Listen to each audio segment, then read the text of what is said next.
Hi, I'm Rabbi Ingber, and this is Detours and Destinations from the 92nd Street Y. Conversations with deep thinkers about their journeys, both expected and unexpected, and the wisdom they gleaned along the way. Today's guest is Matthew Heineman, an award-winning documentary filmmaker, director, and producer. Among other topics, he covered the emergence of ISIS in Syria, cartels, drug wars in the U.S.-Mexican border, the culmination of the war in Afghanistan, and the battle against COVID in New York City hospitals. His latest movie, Symphony, was released on Netflix in late 2023, and it was a huge success. We'll talk today about his journey in films and life. Hello, my friend Matthew. How are you? Thanks for having me. I'm so glad to have you. Oh my goodness. You and I have been friends for quite a while since a friend of yours introduced us at synagogue and became connected. And I'm a huge fan of your work, and more importantly, I'm a huge fan of you as a human being, so it's great to have you. Yeah, thank you. So, as I said, you've had an incredibly interesting journey through different films, which we're going to talk about and we'll hear more about. But as always, we always start here at Detours and Destinations with a simple question. I'm laughing because it's not simple, but when you think about the concept of a destination in your life, do you think people have a destination? Did you always have a sense of where you were going? Absolutely not. Let's just get that out of the way. Yeah. Absolutely not. I mean, I didn't study film. I didn't go to film school. I was, by all accounts, a dumb jock in high school and college, and had no sense of wanting to pursue film. Studied history, applied for Teacher America, got rejected from Teacher America. Most people then ask, is it possible to get rejected? And I was one of the lucky ones. I didn't want to ask that. And yeah, so I just sort of stumbled into film. After that rejection, had no idea what I wanted to do. My three best friends and I hatched up this idea to drive around the U.S. for 3 months, interviewing people from Mark Zuckerberg to drug dealers to cancer researchers, and rent an RV, bought a cheap video camera, raised some money, and went on this kaleidoscopic journey around the U.S. And what an idea! Yeah, I mean, it was sort of early for its time a bit, but I through that process just fell in love with filmmaking, and it was my film school. I'll never forget a moment in New Orleans, 3 months after Hurricane Katrina. I met a man named Frank who was going back to see his house for the first time. They were opening up the Ninth Ward to citizens of the Ninth Ward, and to walk into his house and to see the devastation through his eyes and the power of conveying that moment through a lens and through a camera, through sound, was just like, what a privilege to be able to tell people stories and to convey human emotion and moments like that. And I'll never forget that moment. I mean, the hair was on the edge of my arm, and yeah, just that moment I always look back on as that's when I wanted to be a filmmaker. And I knew for the rest of my life, this is what I wanted to do. What a revelation. I want to come back to that moment also a little bit in a while when we talk more about the body of work that it led you to. But what a great story to hear in response to whether or not life, if you had a destination or not, and you kind of didn't, but now you do. Right. And so something about this kind of open-ended trip that you guys hatched up together, then something was disclosed to you, something was revealed to you about what it was. I want to come back to that, but first, can we go back all the way? I mean, you said Sure. I was a jock. Where'd you grow up, and what was, just paint it for us like a broad strokes, like what it was like growing up and your family and anything about your background that would help us. Yeah, born in D.C., moved to Connecticut when I was 5 or 6, and yeah, grew up in sort of boring suburban Connecticut. Amazing parents, older brother who I love. My mom's a journalist, my dad was a lawyer. And so I think, I guess to some degree I'm following in the footsteps of my mom, but like never really consciously, and her type of journalism is quite different from my type of journalism. So she was a science writer. She worked for the Washington Post. But yeah, I think at the very least my parents conveyed a sense of wonder and curiosity about the world to me, and something that I was a very sensitive kid. And I think I'll never forget a moment coming into New York City when I was probably, 5 or 6. And seeing a homeless man on the street and just not being able to understand why he was in that state. And I had the privilege of coming home, to my family. And it's something that like stuck with me for months, if not years. And I couldn't sleep. It's something I just continued to think about over and over again. So that's a moment that I often look back on as like an early sense of storytelling, an early sense of being imprinted by something, someone else's pain. Yeah, and also sort of disparity of the world and sort of what can I do to address that or convey that or explore that. Obviously, as a 6-year-old, I had no idea how that would happen or what was happening. Right. But I think I was always very sensitive to the human condition and sort of the complexity of all of us meandering through this conscious state or whatever. Like just being human. Yeah. Just being a human being, and you were sensitive to that. Yeah. What was at the center? Like if you think about the center of your home, just like the family itself, or the connections between people. We'd have dinner every night. Both my parents worked, but they would always prioritize having dinner every night. There's a tradition in our family that I tried to carry with me, whereby they would ask a table question, not like how was your day. Like, it was something like about the world or politics or something deeper than just a sort of superficial how was your day question. And that was always just a nice way to sort of reflect on the world. And yeah, I'm sure that had some impact on me. Sure. Well. And cinema, movies, like, was that growing up nothing, just normal? Like you would go normal interests, like going to the movies, like movies, trying to take a girl on a date to a movie and get a kiss or whatever. Yeah, just normal relationship to movies, I think. Right. You didn't grow up with Steven Spielberg posters, so you're idolizing directors of world renowned. No. None of that. No. Right. Yeah, I mean, it really wasn't until the road trip that. And speaking of your initial question, I was actually going to answer it this way, and I'll say it now, is that when I was 21 or 22, probably within a year of that road trip, I was at a talk at the Directors Guild of America, the DGA, and a mentor of mine, Al Maisels, said, if you end up with the story you started with, then you weren't listening along the way, which I believe is very good advice for life, very good advice for filmmaking. Don't be dogmatic, be open to the story changing. And that's something that I've held so near and dear to my heart at every step along the way in my career and in my life. In a macro sense, sort of what films I choose to make, then within each film, within each shoot day, within each hour, within each minute, within each shot, look beyond the frame and just be open to the story changing. And every single film I've made has started out as one thing and ended up as something completely, completely different. So I don't mean to misuse this term, but religiously believe in this idea and really never try to think about the destination, honestly. I really try to be in the moment and let nature lead me to where I'm supposed to go. I mean, it could easily be a tagline for one of the taglines for this show is religiously attuned to how stories change minute to minute, right? I love that. Love that your mentor said that to you, both about being a great director, being behind the camera, but also in your own life. Are you attuned?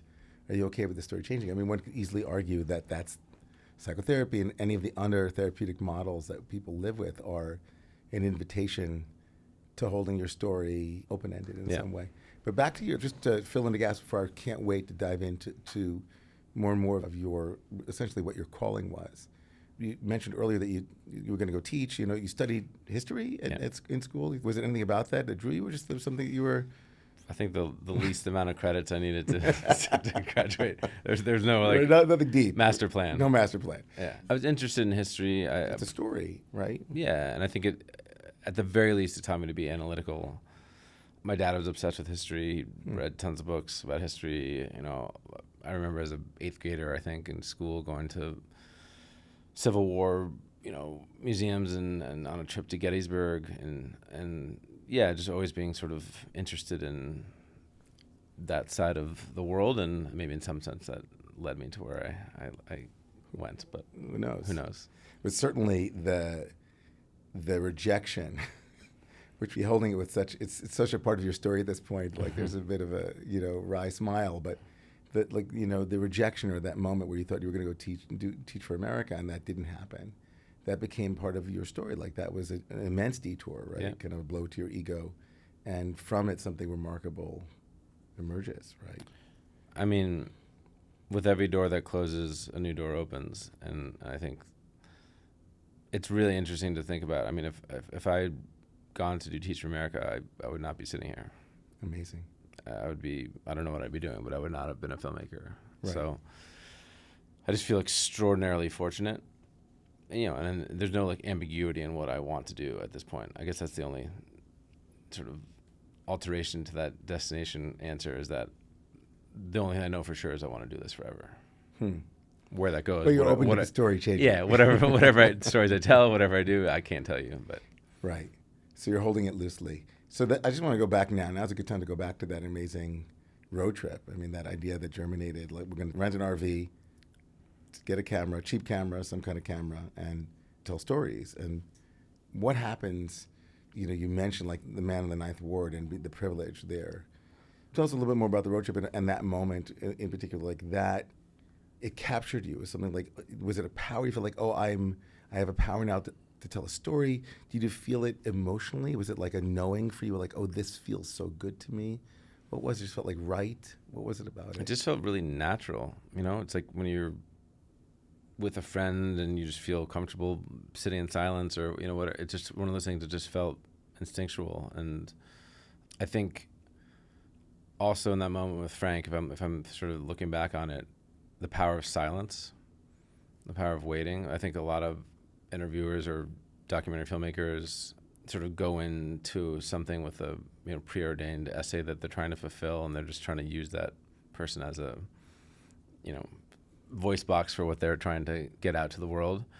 And I think in that experience, I really learned the power of just waiting, because there's a moment in that time that I spent with him where he said something, and I think most people would have followed that up with a question, and I just waited, and he just sort of dropped this amazing sort of life lesson on me. And if I had asked the question right away, that never would have happened. So just the power of silence is something that I learned very vividly in that moment too. I'm almost nervous to ask a question. No, I don't. You're here to ask me questions. No, but it's so funny. If we sat in silence, it'd be weird. Matthew, it's so amazing that you mentioned that, because yesterday I was sitting with someone, and we were talking about mourning rituals in the Jewish tradition. And are there any tidbits that I could offer this person? And I said one of the things that the Jewish tradition does really well, it does a lot of things well, but one of the things in my tradition as a rabbi that I've come to really appreciate about Judaism is the wisdom in mourning. And one of the pieces of wisdom is that when you enter the house of a mourner, you don't actually speak until you're spoken to. And what it inculcates in someone is kind of that awkward sense that you have to do something or say something over the fact that your presence is there. Like just waiting, as you said, waiting, letting it be quote unquote awkward, which it is, and it's just space. And it's one of the things about you, actually, from the time that you and I became friends. I don't remember exactly how it happened, but do you remember we went to like a Friday night meal together at some point? And I remember how you listened. And I thought, I know why he's such a good storyteller, is because he listens. And so in that moment when Frank opened up, because you didn't fill the space with a question, something remarkable happened. And then from that, knowing what then unfolded for you in terms of your, next steps in this journey of becoming a documentarian and a filmmaker. We all came back from that trip. 2 of the 4 of us had sort of zero interest in the film side of things. My friend Matt and I had some interest. I'm the only one that ended up sticking with it. But it was sort of all my friends had I went to a decent college, and all my friends had decent jobs, and I was that weird artist that was sort of living in a basement in Hell's Kitchen, trying to find my way through the world. And it's hard. It's a really hard industry to sort of break into. And I cut a little short film out of that experience from the time in New Orleans, and I sent that to a few film festivals, and I got into one, and the programmers of that film festival had made a bunch of films for HBO, and they told me that a job had opened up, sort of a normal assistant job. I applied for that job. I sent them the longer version of the film as I applied for the job, and they said, hey, like, we don't think you should be an assistant. We think you should come produce stuff for us. And so it was just a really lucky set of circumstances and accidents, and ended up working on this large sort of public health campaign about Alzheimer's at HBO. That was my first like really official job. Right, that's back in 2009 or so. That's 2000. The Alzheimer's Project. Yeah. Right. And you know, the amazing fortune of working with two incredible filmmakers, and learned a ton. And sort of that was like my real film school. The first one was sort of trial by error, and this was like actually like really being a sponge and taking advantage of the incredible opportunity that was afforded to me. And so you're absorbing and you're working at HBO, and it's the real film school. Yeah. I often find that to be the case, by the way. I remember asking my dad once, who was an attorney, like, when did he cut his chops? He said it wasn't in school. Like, he had to go to school, but he didn't really learn how to be a lawyer until he was actually doing it, right? Something about doing it, right? But you were doing it without the mentorship that HBO was providing for you. So you learned and you absorbed. And from there, what happens? What emerges from that period? New projects? Worked on the project. One of my sort of bosses or leaders of the project, Susan Fromke, who was a disciple of Al Mazel's, we paired up together and co-directed a film about healthcare in the U.S. called Escape Fire. And that got into Sundance and sort of was like my first like real film that I made. You know, it was released in theaters. It was sort of, you know, my first legitimate project. Explain for the listeners a little bit about Escape Fire also, because I remember reading about Escape Fire and about the image, and it was intended to kind of be a window into a dysfunctional healthcare system, but it didn't take any sides. What was it about the angle that you took on Escape Fire and the image, right? For those who don't know what it is. Yeah, it's been a minute since I've described it, so give me a second to make sure I It's remember. like a technique, right? The firefighters. So the film is called Escape Fire: The Fight to Rescue American Healthcare System, and the film began with this sort of allegory. An escape fire was a technique that was first developed by this guy named Wag Dodge, and he and his fellow smoke jumpers were running up a hill, and the fire was about to overtake them. And Wag Dodge just came up with this idea of, hey, maybe if I light a match and burn the area around me, that'll consume the fuel, the grass, the wheat, and the fire won't be able to overtake me. And he did it, and a few of his men believed in what he did, and they stayed with him in this escape fire, and others kept running up the hill. And the fire overtook them. They ended up, you know, dying, and he survived with, you know, the few men that sat in the escape fire with him. And so the metaphor is sort of that the answer is right in front of us, but sometimes we're so entrenched in our beliefs that we don't believe it. You know, it's right there. And so, you know, there's very simple solutions to our healthcare system, but we're just failing to sort of pay attention to them. And the basic thesis is that we are, you know, living in a disease care system, not a healthcare system, a system that profits on sickness, not on health. So if we sort of shift the oil tanker to emphasize health rather than sickness, it'll, at the very least, you know, help us a bit. It could help us a bit. Yeah. So between the very first entree, which was, you know, a story about the impact of Hurricane Katrina, and then moving into Alzheimer's Project, and then into the Escape Fire, like you're choosing some heavy stuff, right? Yeah. Like, are you noticing that about yourself at that moment? Like, that what gives you energy, what animates you, is kind of exactly the things that maybe some people would pull away from. They kind of want to make fluffier or lighter or whatever their construction, whatever they construe the artistic impulse. But for you, it's kind of the human condition, some serious, really serious matters. Is like, you just noticing that about yourself, or were there other things that came along and said, you know, that doesn't speak to me because that's too light. I want to be in serious subject matter. I might be getting ahead of the interview, but I Sure, don't worry.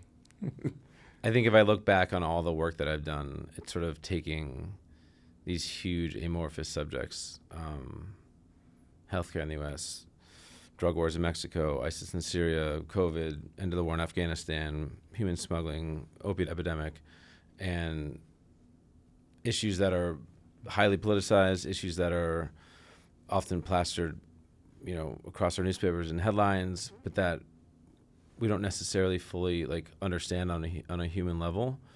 And so I feel like my job and what I've tried to do in my career is take these, big subjects and put a human face to them. Find, really compelling human beings at the center of these issues and spend time with them to explore sort of the larger societal issues, but through very specific, lenses. Like Frank. Yeah. Like to be frank, as it were. Like something about Frank is he stands in, as it were, for like a situation that might be impersonalized or whatever it might be, and you find a human face, which is the work. And my project after Escape Fire was called Cartel Land. Right. I was connected with you very, very intimately at that moment in your life. Yeah. Tell us about Cartel Land and like, were you terrified of that? I mean, that must have scared the bejeebies out of you.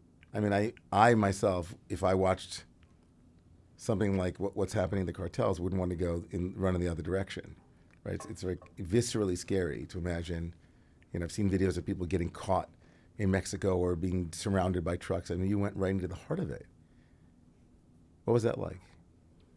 Yeah, it was terrifying. I mean, I'd be lying if I said otherwise. I think it's my first sort of real foray into like danger, something that I continued to pursue for whatever reason after that for many years, something that I'm trying to escape from now. But I think a lot of people think at this point in my career, that I have a sort of some addiction to risk or adventure or adrenaline or something. Adrenaline, yeah. But, for me, it's always about the story. In the case of Cartel Land, I'd read a Rolling Stone article. I was in the subway, and the cover story is about these vigilantes on the U.S. side of the border fighting cartels who are coming across.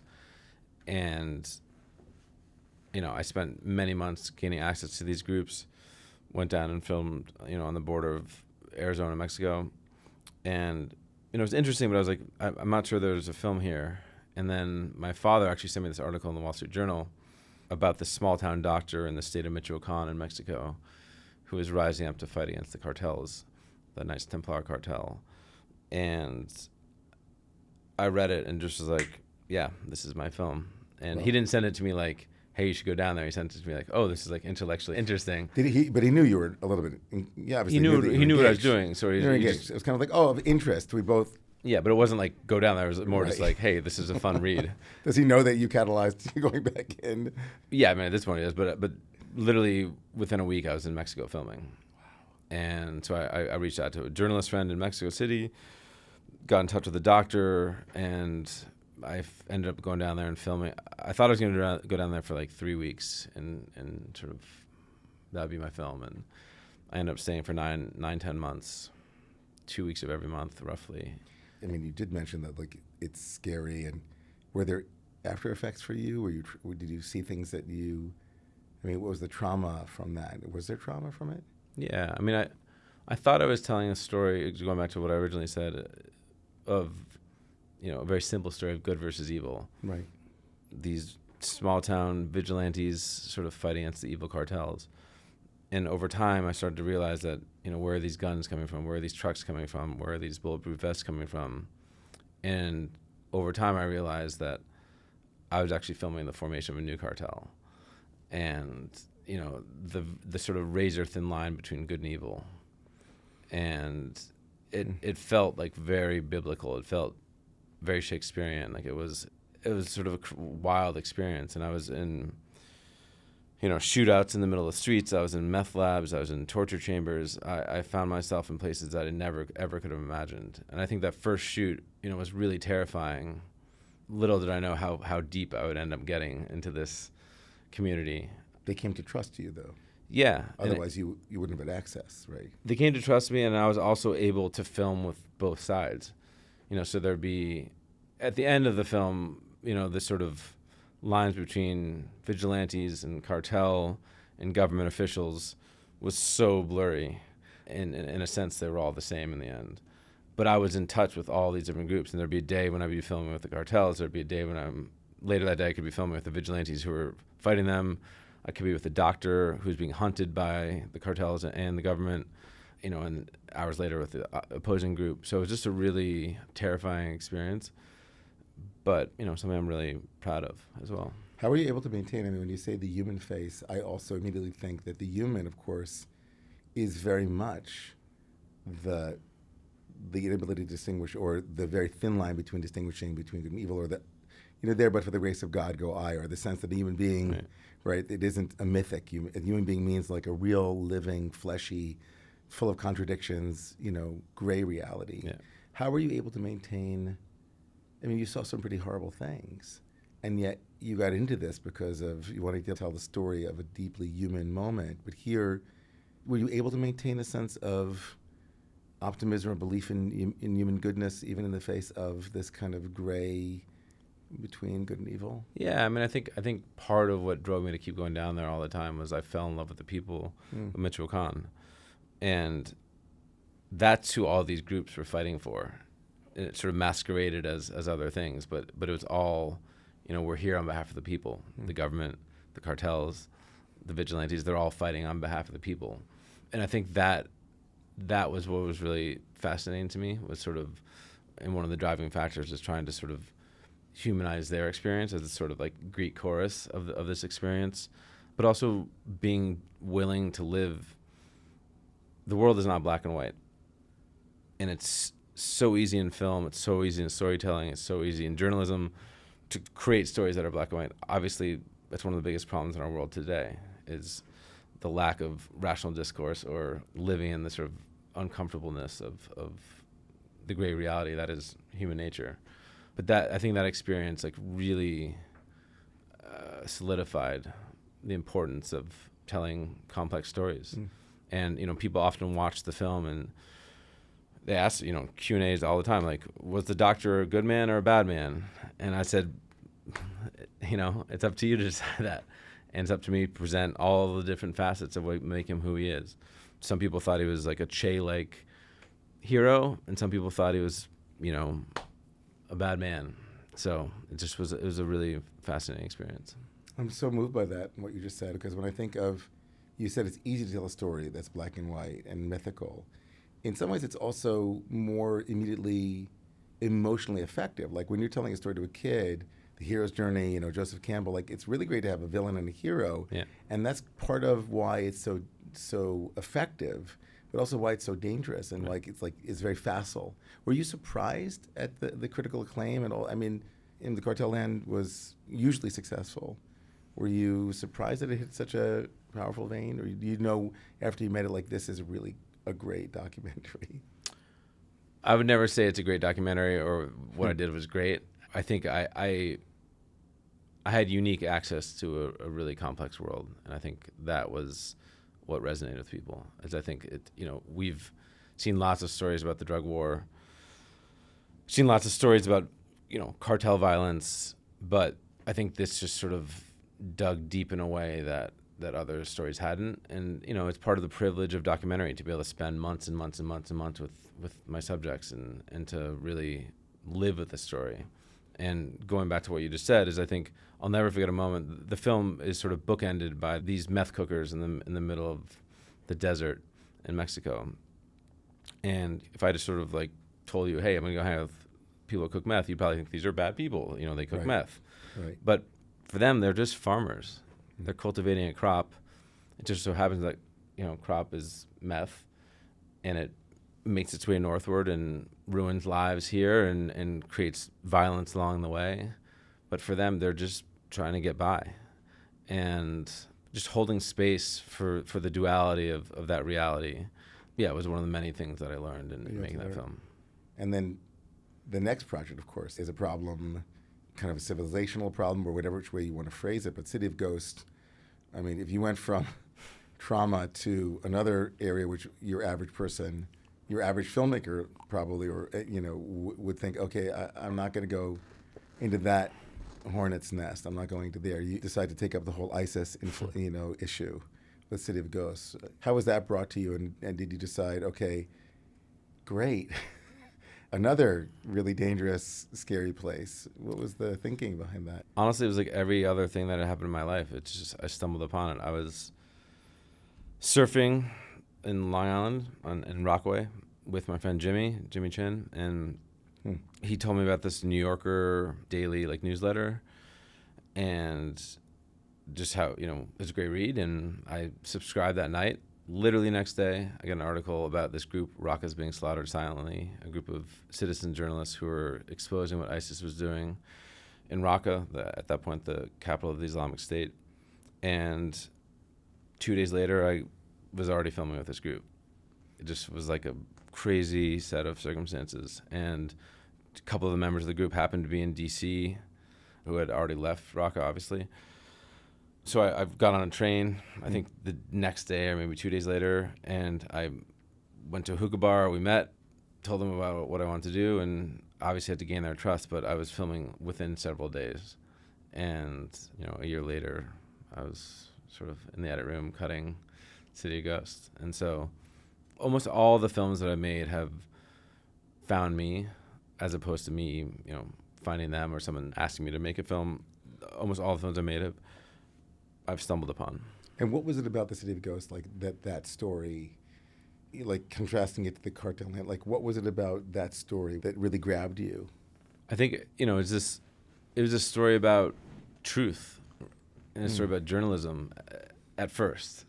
It was a story about this amazing group of friends who came together in the face of the Islamic State to expose the atrocities that they're committing. And the power of journalism, the power of imagery, the power of, the pen is mightier than the sword. And so powerful that ISIS was trying to, kill them one by one, which they were starting to do. And so the film really became this exodus story of them fleeing Raqqa, first to Turkey and then to Europe. Then it became a story about brotherhood. It became a story about refugees. It became a story about many other things. But yeah, like most things I've made, it ended up as something totally different. But it started out as a story of journalism and the power of journalism. So you remained open to the story changing too. Yeah.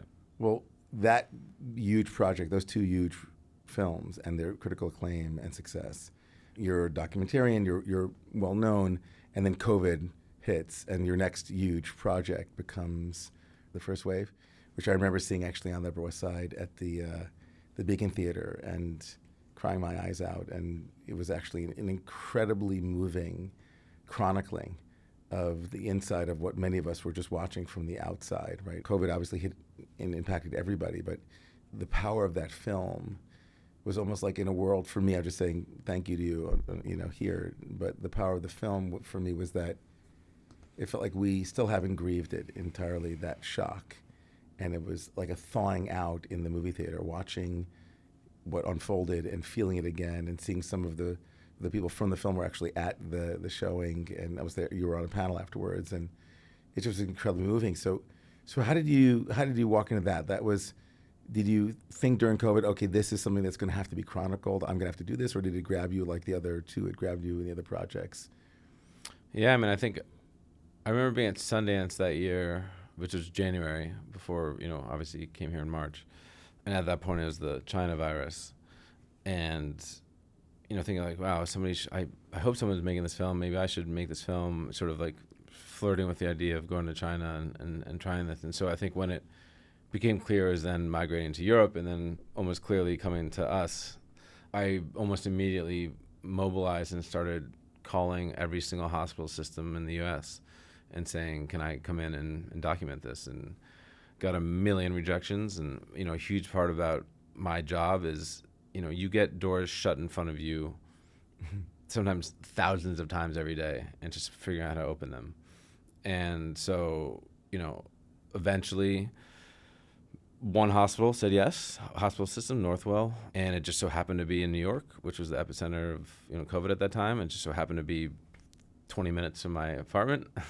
So we started filming almost immediately. And of the things that were scary and trauma-inducing, cartels, danger, ISIS, danger, a pathogen, and a virus, was there a higher level of terror for you to walk into the hospital?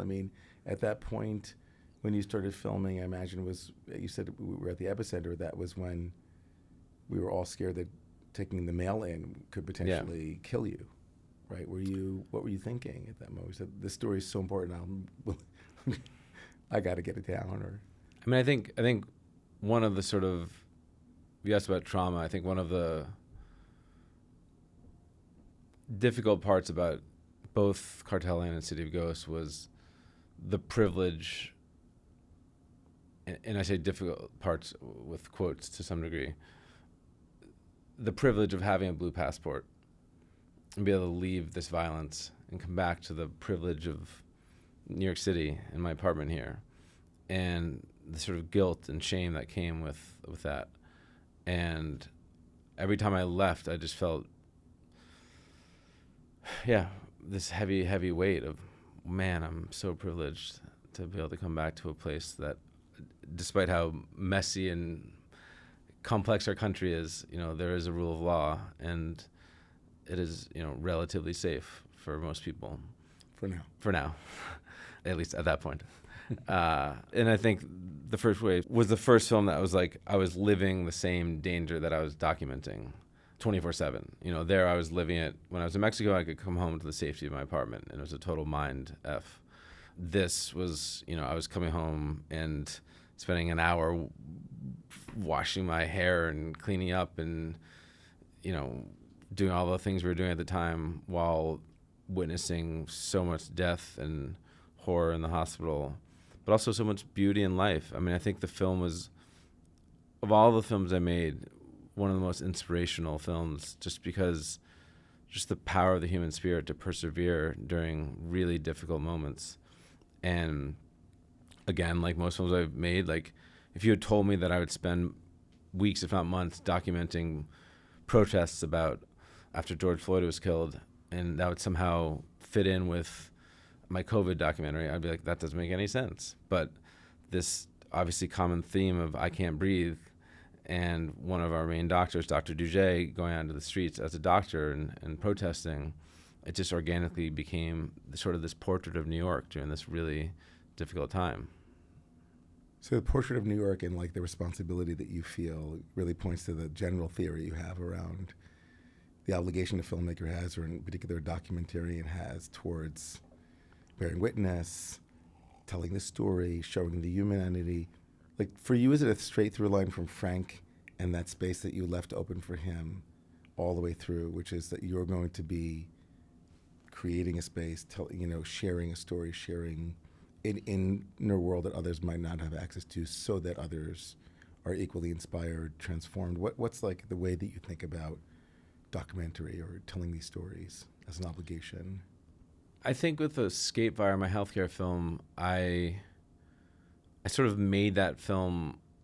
I'd seen Inconvenient Truth, and I'd thought that was the only way to make a documentary, which is documentaries only exist not even as an art form necessarily, but as a sort of public health campaign messaging system through which people need to be awakened. And I think Cartel Land and all my subsequent films, I didn't lose that view, but that view morphed and evolved.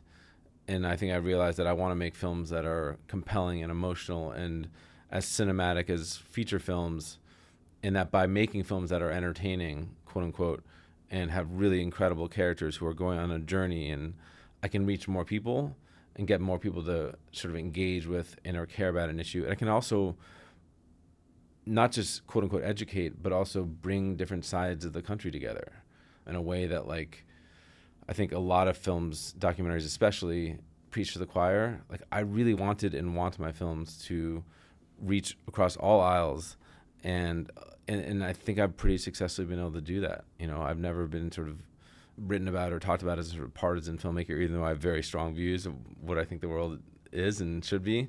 But I just believe that this art form exists as a way to generate conversation and to provoke thought.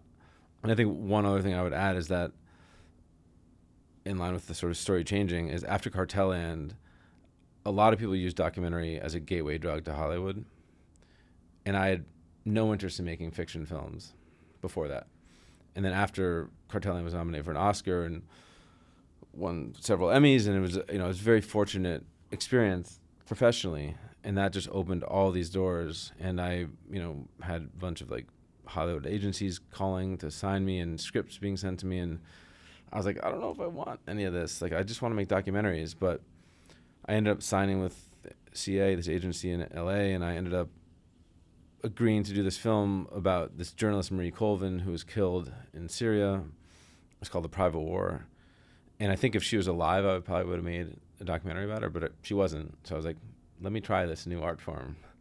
And that also just opened up my career and my life into a whole new style of filmmaking that I never could have ever imagined doing. And, you know, that's sort of at this point where I'm focusing my career on, is making more sort of quote unquote fiction films, even though they're all still, you know, based in reality and true stories and sort of in the similar vein of the docs I make, but just in a different art form.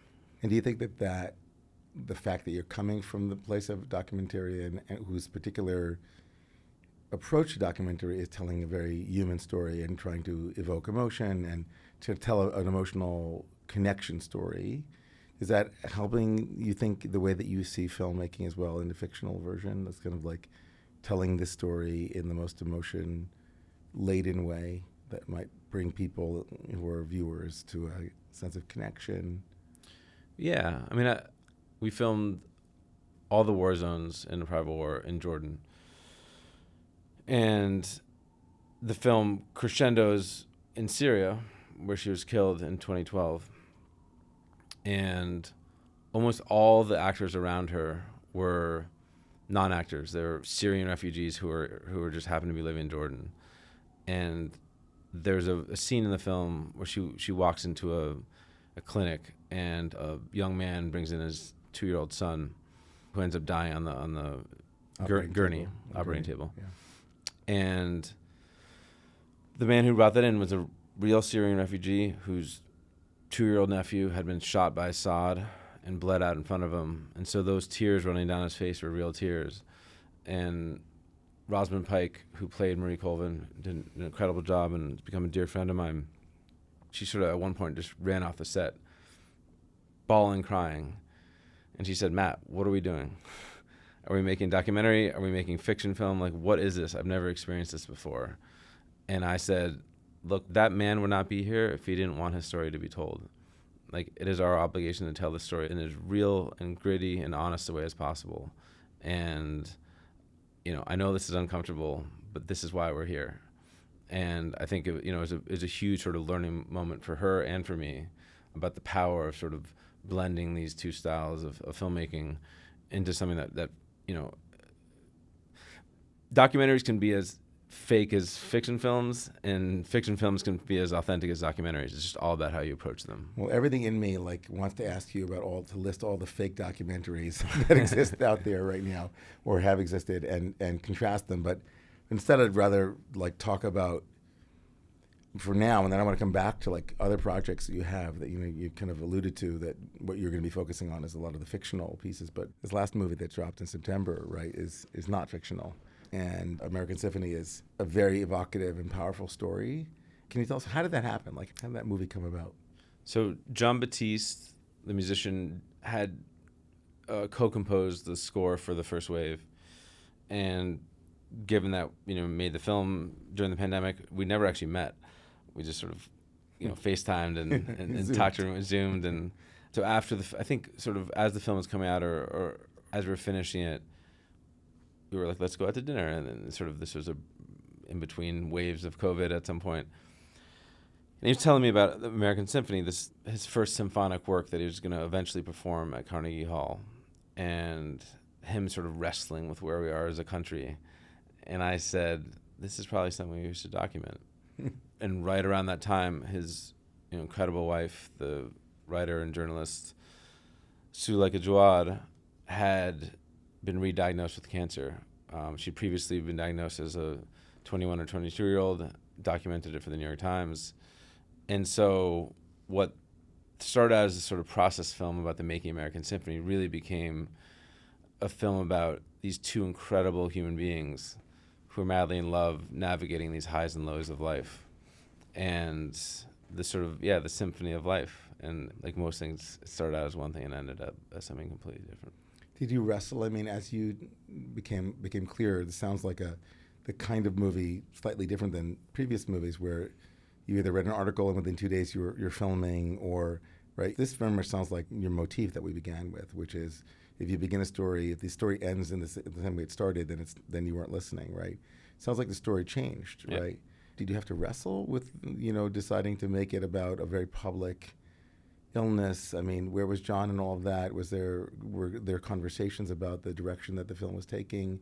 How did you wrestle and navigate your own listening into what this movie needed to be? It's a good question. I mean, yeah, I've talked a lot about like how the stories I'm documenting changes, but not necessarily how I've changed as an artist. And I think this film really challenged me in a way that I hadn't been challenged before, because they were both brilliant storytellers that I was documenting. So they sort of knew all the tricks that you pull as a filmmaker, and so it had to be a lot more participatory. Like we had to have lots of conversations about my intentions and what we're doing, and to gain their trust. And Suleika didn't want to be filmed at first. I really saw this vision of this love story of these two people navigating this, but she just didn't want to be filmed, which I totally respected. So it took a lot of time to sort of make her comfortable with the process. And can you share her concerns, or is it too private? Her concerns were that she could die, and she'd already documented it once, and so why do it again? And was she worried also that she would be almost like she's objectified? Yeah, she didn't want to be the sick antidote to John's success. Right. And I think she'd seen my films, and she knew that those weren't my intentions, but those are just like natural things that could happen in the editing process. So, yeah, I think I just had to make her feel really comfortable that, like, hey, I'm telling your story as much as I'm telling John's story, and we can hold space for both of these stories together. And this idea that art and music and writing and journaling and painting are a survival mechanism for them. That these art forms are truly a survival mechanism to persevere during difficult moments. And that's something that we can all grasp, and then we can all grab onto, whether you're an artist or not. And so it was a really beautiful, and after making a lot of, and not that this film is like roses and peaches. I mean, Suleika literally almost died, numerous times, and it was a very difficult film to make. But I think it was a really nice sort of atmospheric change of pace for me to tell this, this love story, really. It's amazing. I'm so moved by that last piece again. I'm reminded of a story in the Talmud, like rabbi references in my head go to the Talmud sometimes. So there's a story in the Talmud of a particularly great rabbi, like the greatest rabbi of his generation, who was on a boat that was going down, and his colleague was on the beach, and he could see the boat going down. And the Talmud says that he was nervous about this great rabbi who was on the boat and thought that he was gone. And the boat goes down, of course, and he's beside himself. And then he sees this rabbi shows up on the shore. And he's like, hey, let's sit down and learn together. And he said, what do you mean we're going to learn? Like, what are we going to, like, learning? How did you just survive? And he said, oh, the boat went down, and then there was like a piece of wood from the ship. Daf shel sfina, it's like a plank of wood. And I held onto the plank of wood, and with every wave that came my way, the rabbi said, I nodded my head towards it. And that's how I reached the shore. Wow. And that story in the Talmud becomes a story of also, because of who this rabbi was, of cultural transmission and of survival, right? Like the sense that he held on to the boat, which in the story probably represents the tradition or whatever it was, or the art, and was able to survive because they held on to that, right? That piece of the shipwreck. And so it's like very powerful to think that this love story is also a story of their thriving and their surviving, their thrival, like they're going to survive and they're going to thrive. Right. But you also had a personal story, right? Like in this, because your dad struggled with cancer. I think I read that he was also almost your whole life, right? Your dad was... Most of my childhood, so from when I was 8 to 24 or something, my dad was treated at the same hospital as Suleika was treated, Sloan Kettering here in New York. Almost died many times. So I think it was also like a really personal film for me, just sort of walking back into those halls and being able to document cancer in this way. And it felt like an important and personal and beautiful story to tell. Yeah. You guys are very close, right? My father and I, yeah. Well, speaking of being close to your dad and your personal life, how do you balance? I mean, I want to talk about where you're going creatively and artistically, but just as like an artist whose work is so immersive and intense, how do you balance that with your personal life and with leading a quote unquote normal life? Like, how's that been for you? Challenging? Yeah. I can't say that I've succeeded on that side of life. It's a hard one, right? It's so hard. Yeah, I just turned 42. I guess I'm officially middle-aged. And I think just this year I've talked a lot about in the last like decade about needing balance, about wanting to find balance in my life. And it's always felt sort of elusive, like I'm trying to grab it and I'm just like being pulled back into this world, and a whole cacophony of things have happened in the last year or so that have made me realize how unsustainable that path was and is, and how much I want to have true balance in my life, and that these two things can coexist. I can be a successful filmmaker and be, a good person, a good brother, a good son, a good boyfriend, because I always felt like it was one or the other for most of my life. Even if I didn't say that verbally, I felt it. And it's nice now to feel that I can actually live and have both. Right. I'm wondering, like, when I think about this too, and I interrogate it for myself, I wonder, and maybe I'll try this on you and see how it lands, like, for you. But, like, often when I think about balance in my personal system between my ambitions, let's say on the one hand, career ambitions or whatever it is, obligations, and also my desire to be fully present for my family or fully present for my own well-being, whatever it might be, it's almost always framed in a kind of like my ambitions or my career success or whatever it is, and I almost always frame it as like, oh, I've been acculturated to thinking that I have to be successful or whatever it is, or there's some version of that. Yeah. But I think it's not just that, but like when you're involved in something that's, we're not just out making money. Like my career is very much focused on a kind of service of sorts, right? And your storytelling and documenting something, it feels very much, at least listening to you and knowing you, like it's like a calling. This is something that needs to happen not just for you, but for the world. There's a deep satisfaction that happens when that's happening. I feel like very aligned with my purpose. And so sometimes it's not just that I want to be the greatest rabbi or the greatest this or the greatest that, or I want to be successful, but like it really feeds me. It feeds me deeply, not just like, and I also think that being fed is actually a good of sorts. It's not like, I could kind of, if I was only doing it for the money or whatever it would be like, oh, come on, Ingber, right? Or come on, Heineman. But there is a good that you're producing that makes it even more difficult sometimes to pull back into like, oh, this is also a good, right? When I'm taking care of my body, when I'm taking care of my family, or, does that make sense a little Totally. bit? Yeah. But I think whether you're, a successful rabbi or successful podcaster or successful filmmaker, I mean, there's always the that thing that you're trying to grasp or grab, no matter who you are, where you're from, or what you're trying to do. Totally. And it's easy to sort of create a narrative and write a narrative in your own head as to the importance of what you're doing. And I think it takes a number of things in your life to realize that there's more. For me, at least. Totally.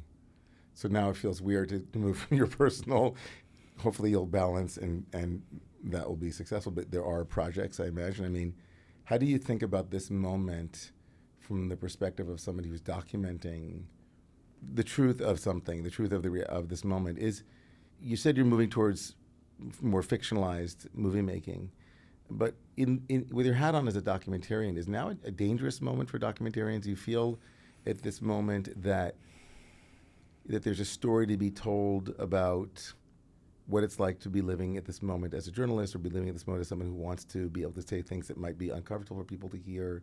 Where are you with that now as a documentarian, as a filmmaker? Yeah.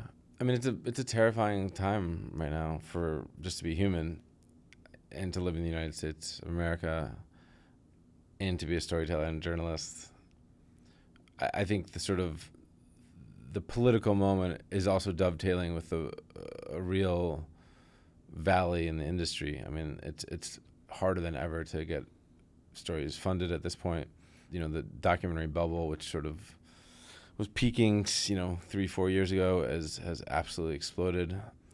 And so, yeah, I'm really scared that this really important art form and form of journalism is now being relegated more and more to like true crime and celebrity biopics, and reality TV when, the stories that I like to watch and I like to tell are virtually impossible to get made at this point. So I plan to keep fighting, and I plan to keep producing and, helping other people tell stories like this. But it's a really tough time. And I think, yeah. Who are some of the up and coming or the people that you think that we should be watching for, or like people that you have your eye on, especially in this moment, like who are doing really courageous work or cutting edge work, that we should be following them? Or anyone come to mind? I think perhaps a cliched answer to the question. I think the flip side of what I just said is that the beauty of this moment is that the access to information has been, and the sort of tools to disseminate information have been democratized. Right. So anyone with a cell phone can tell a really important story, and we've seen that. We've seen cataclysmic changes happen in our country due to people documenting horrible moments with their cell phones and the power of that. And so I think if there's one thing, honestly, that I've hope in is in this world of social media and YouTube and Instagram is that, important stories can still be told, and we can bypass all the normal pathways of getting this information out just by, posting ourselves. And so I think that type of sort of citizen journalism is something that I hold a lot of faith in, and also can be exploited. And totally, with AI, we're in a bit of a Wild West in that sense too, but I still think it's very important. So tell me about some of the projects that are coming up, or a project that's on your heart and mind now. You said you're moving again into more fictionalized. Anything that you're working on? I don't love talking about things I'm working on until they happen, but I have a show, the narrative TV series starring Jessica Chastain, that's coming out at some point this fall, based on a true story about a woman who infiltrates a neo-Nazi group, modern day, and exposes what they're doing. It's sadly incredibly topical. There's a storyline that's very similar to what happened in Minnesota recently. So, okay, we'll be on the lookout for that. Yeah, it's called The Savant. The Savant. Yeah. Okay. And then, a few other things that I'm various stages of making. So. Okay, I have so many other questions to ask, but I wanted to ask you playfully, like if I were a documentarian and I was documenting your life and I had a camera, how would you direct me to tell your story? I feel like I've been asked almost every question under the sun. I have not ever been asked that. I would tell you that if you end up with the story you started with, you weren't listening along the way. I would tell you to be open to my story changing. I would tell you to spend time with me. I would tell you to gain my trust. I would tell you to never stop rolling. I would tell you to stay longer than you're supposed to stay, and get there earlier than you're supposed to get there, and keep the mic on, and push through all the uncomfortable moments that are going to happen with me, knowing that it's for a greater purpose, and you'll end up with something possibly interesting, although I find myself endlessly boring. But that's what I would say to you if you were documenting is I just so deeply believe in that style of filmmaking, what we call verite filmmaking, which is just letting nature take its course and fly on the wall is sort of the sort of layman's term, and I actually hate that term because it implies no offense to flies, but it implies a lack of participation. And this relationship, or in the case of your metaphor, this relationship of you documenting me, there's an enormous amount of, whether it's in that final film or not, there's an enormous amount of energy that's being exchanged between us, even if you're behind the camera and I'm in front of it. So creating a space through which my honest self can come out is the most important thing, and that only comes with time and with trust and with love. Well, I hope that space was here for the last hour plus. The love and the absolute interest in what I would argue is not a boring life at all, but that you see it as boring is part of one of the most charming and remarkably disarming things about you. From the moment I met you is that you don't see yourself in any way, shape, or form as remarkable, but your body of work would tell a different story about your impact on the world around you. And so I just want to say thank you. And I can't imagine a more sacred obligation than the obligation to tell the story of people who would otherwise have no one to give them a voice or to give a window into their life and into their circumstances and help humanize them, as you said. And certainly, I think if I were documenting your life, I can readily imagine that if I did a good job, the story that I ended up with would be nothing like the story that we started with. And that's a great gift. I know we have to go, but you asked me this question, I never answered it. But I think that this work has had an enormous impact on me. And, I've battled various forms of PTSD and depression and anxiety. I've thought about harming myself. There are things that I carry with me that I'll always carry with me. And I think it's important to talk about those things. I think it's important to verbalize those things. I think it's important to, we're in a mental health crisis in our country. And that's something that's extraordinarily important to me, to both destigmatize, but also speak out about. And so this work has not been easy for me, despite my privilege, despite my blue passport, despite living in New York City.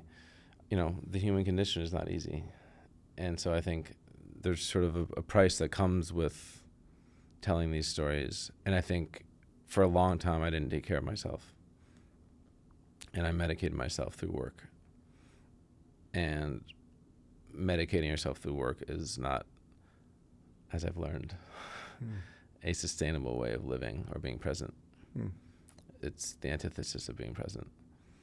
And so I think as a old man of 42, I'm trying to feel all of that pain and all that energy and not judge it and not run away from it and live and work through it and find that balance in my life. So, well, I don't think there's any better way to finish, but I just want to say to you, Matthew, that the greatest story in the Jewish tradition spiritually is Passover. And there is an obligation on Passover to tell the story. So that's very much like in the ethos of telling a story. But one of the things that I often say to my students and in my community is that Passover has a horrible marketing campaign because passing over is, in the Passover story, is about God's action, God as the one who passed over the homes of the Egyptians, or of the Jews rather, and saved the Jews. But the Israelites who lived then didn't have anything to do with passing over other than putting the blood of the Paschal lamb onto their doorpost to say, we're ready to be free. Israelites had to walk through the door. They passed through. And passing through is a way of saying that there's no way around it, there's no way under it, there's no way to medicate it.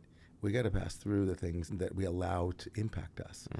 And so because you've made yourself porous enough to be touched by a Frank, to be touched by the story of the doctor, and go into these places, you've absorbed these things.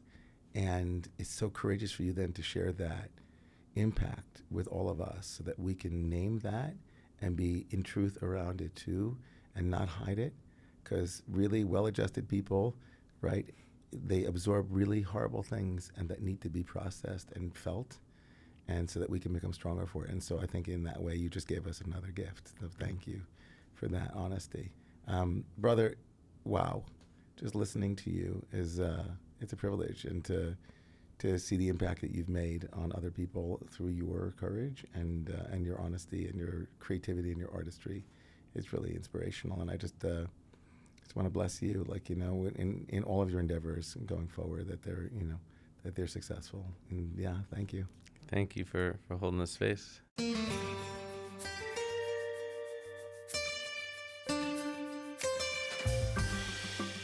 I want to thank our producer, Efrat Bigger, our editor, Maya Geyer, music by Shimon Smith. A special thanks to the 92nd Street Y and to Eden Sidney Foster. I'm your host, Rabbi David Ingber. Every Tuesday is when Detours and Destinations drops, and we'll see you then.